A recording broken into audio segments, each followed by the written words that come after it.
খাদ্য নিরাপত্তা সাম্প্রতিক সময়ে জনগণের মধ্যে এই ব্যাপারে সচেতনতা খুবই বৃদ্ধি পেয়েছে। আমরা দেখেছি সামাজিক মাধ্যমে এটা নিয়ে প্রচুর কথাবার্তা হয় এবং এটা খুব স্বাভাবিক, কারণ আমাদের অনেকগুলো রোগকে আমরা লাইফস্টাইল ডিজিজ বলি, যেগুলো আমরা কিভাবে জীবনযাপন করি, কি খাই, কিভাবে খাই, কতটুকু খাই, সেটার উপর ডিপেন্ড করে। সে কারণে এই সরকার খাদ্য নিরাপত্তার ব্যাপারে খুবই সতর্ক আছে এবং এই রিপোর্ট আপনারা নিয়মিতভাবেই দেখেন। এটা নিশ্চিত করতে সরকার কাজ করছে।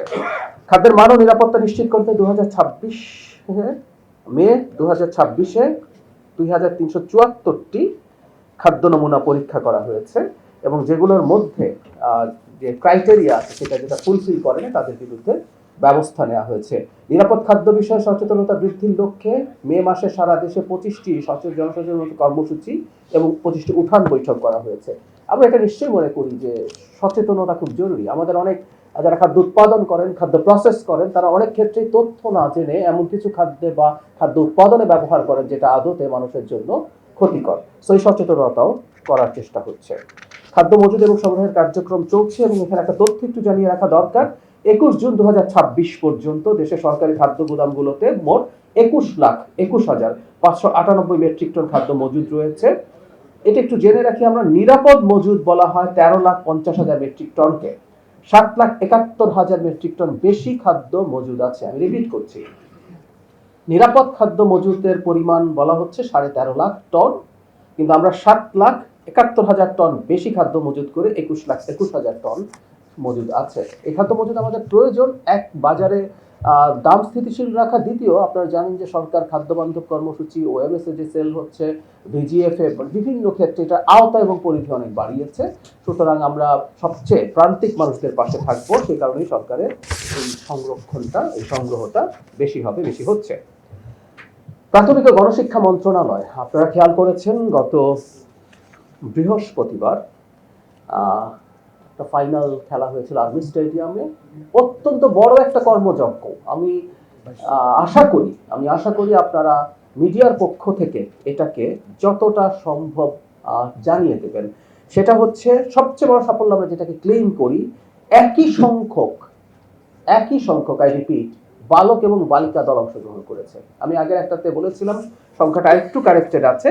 65,569টি সরকারি প্রাথমিক বিদ্যালয় থেকে পার্টিসিপেট করেছে। একই সংখ্যক এখানে প্রত্যেকটা স্কুলের বালক দল ছিল এবং বালিকা দল ছিল, মানে আমাদের মেয়েরা, প্রাইমারি স্কুলের মেয়েরা সমসংখ্যায় ফুটবল খেলছে। এটা সবচেয়ে গুরুত্বপূর্ণ ব্যাপার। মোট 11 লক্ষ বালক দলের 11 লক্ষাধিক শিক্ষার্থী ছিল এবং বালিকা দলেরও 11 লক্ষাধিক শিক্ষার্থী ছিল। আপনারা জানেন তারা বিভিন্ন পর্যায়ে পার্টিসিপেট করতে করতে শেষে ঢাকায় এসে ফাইনাল হয়েছে এবং মাননীয় প্রধানমন্ত্রী নিজের থেকে তাদেরকে উৎসাহ দিয়েছেন, পুরস্কার বিতরণ করেছেন। এই ধরনের চর্চা, এই ধরনের নানান রকম প্র্যাকটিস ভবিষ্যতেও চলতে থাকবে। খেলাধুলা এবং সাংস্কৃতিক কর্মকাণ্ডে আমাদের শিশুদেরকে ইনভলভ করা। আমি একটু ব্যক্তিগতভাবে জানাই, আগেও বলেছিলাম হয়তো, ক্রীড়া এবং সংস্কৃতি মন্ত্রণালয় নিয়ে মাননীয় প্রধানমন্ত্রী ঈদের পর প্রথম কর্মদিবসে বৈঠক করেছিল, আমি সেখানে উপস্থিত ছিলাম। অচিরেই সংস্কৃতি মন্ত্রণালয়ের পক্ষ থেকেও বিভিন্ন সাংস্কৃতিক প্রতিযোগিতা এই পর্যায়ে শুরু হতে যাচ্ছে। এটার প্রস্তুতি শেষ হয়েছে। এটা নিয়ে ডিসিদের সাথে আমরা একটা বৈঠক করেছি সংস্কৃতি মন্ত্রণালয়ের পক্ষ থেকে, এটাও শুরু হবে। সো এটা রাউন্ড দ্য ইয়ার কোনো না কোনো ফর্মে, কোনো না কোনো কার্যক্রমে আমাদের শিশুদেরকে আমরা ইনভলভ রাখবো। জনপ্রশাসন মন্ত্রণালয়, বাংলাদেশ জাতীয়তাবাদী দল বিএনপির প্রতিনিধি হিসাবে international conference of Asian political পার্টিজের স্থায়ী কমিটির সদস্য হিসেবে মনোনীত হয়েছেন মাননীয় প্রধানমন্ত্রী জনপ্রশাসন বিষয়ক উপদেষ্টা জনাব মোহাম্মদ ইসমাইল জবিউল্লাহ। সড়ক পরিবহন ও সেতু মন্ত্রণালয়, নিরাপত্তার স্বার্থে কয়েকটা গুরুত্বপূর্ণ সিদ্ধান্ত নেওয়া হচ্ছে। প্রতিটি গণপরিবহনে জিপিএস সংযুক্ত করতে হবে।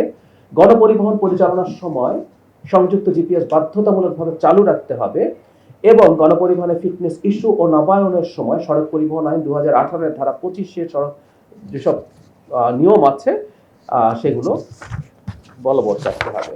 আমরা জানি যে কখনো কখনো গণপরিবহনগুলো তাদের নিয়মের বাইরে চলে, তাকে ট্র্যাক করা, এই ধরনের বাধ্যবাধকতা জনগণের সেবার মান নিশ্চয়ই বাড়াবে।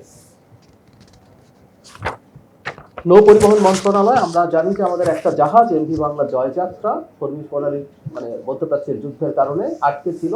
সেটা নানা রকম প্রচেষ্টার মাধ্যমে, মন্ত্রণালয়ের নানা রকম প্রচেষ্টার মাধ্যমে সেই অচল অবস্থা শেষ হয়েছে এবং সেই জাহাজ হরমুজ প্রণালী অতিক্রম করেছে। রেলপথ মন্ত্রণালয় দেশের 64 জেলাকে রেল সহযোগের আওতায় আনার লক্ষ্যে সরকার নতুন আরো 10টি জেলায় রেল স্থাপনের নীতিগত সিদ্ধান্ত নিয়েছে। মাননীয় প্রধানমন্ত্রীর নেতৃত্বে একটা বৈঠকে এই সিদ্ধান্ত নেওয়া হয়।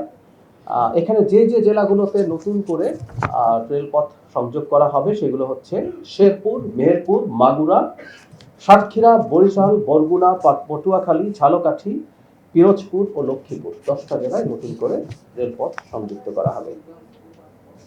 বাণিজ্য মন্ত্রণালয় মাননীয় বাণিজ্য মন্ত্রী পরিস্থিতি সরজমিনে মানে দেখার জন্য বিভিন্ন বাজারে গেছেন এবং আমরা খেয়াল করব যে বাজেটের পর যে ধরনের প্রবণতা হয় সেই প্রবণতা এবার মানে খুবই কম বা নেই এর পর্যায়ে। আমি আগেও একদিন বলেছি, আমি যেহেতু বাজারে যাই, আমাদের এই ধরনের সময়ে সবজির দাম বা অন্যান্য পণ্যের দাম মানুষের সহনীয় পর্যায়ে আছে। আমি বলছি এটা সবার জন্য, এটা বলা একেবারেই ঠিক হবে না।